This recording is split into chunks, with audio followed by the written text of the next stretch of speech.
Assalamualaikum warahmatullahi wabarakatuh. Saya Nafika Nurul Qalbi, NPM 1041 dari kelas Manajemen Keuangan M5. Di sini saya akan menjelaskan tentang kapital struktur atau struktur modal. Struktur modal sendiri adalah perimbangan atau perbandingan antara modal asing dengan modal sendiri. Dalam hal ini modal asing adalah hutang jangka pendek maupun hutang jangka panjang. Sedangkan modal sendiri terbagi atas laba ditahan dan penyertaan kepemilikan perusahaan.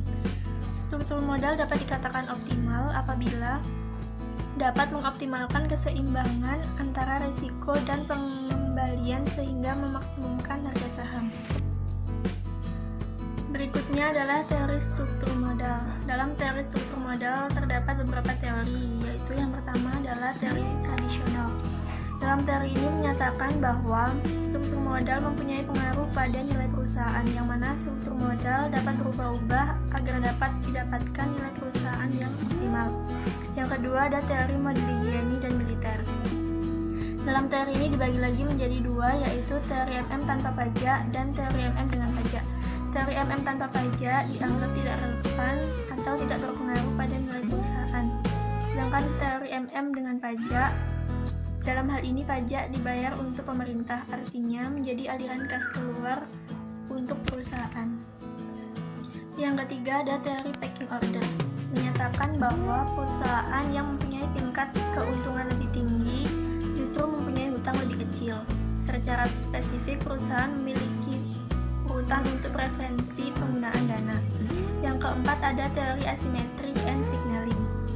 Pihak-pihak yang berhubungan dengan perusahaan tidak memiliki informasi yang sama tentang prospek maupun resiko bisnis.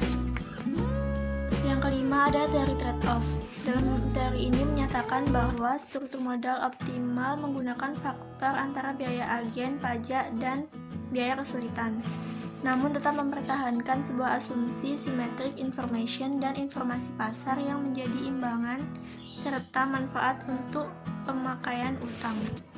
Yang keenam ada teori keagenan atau bisa disebut juga dengan agency approach.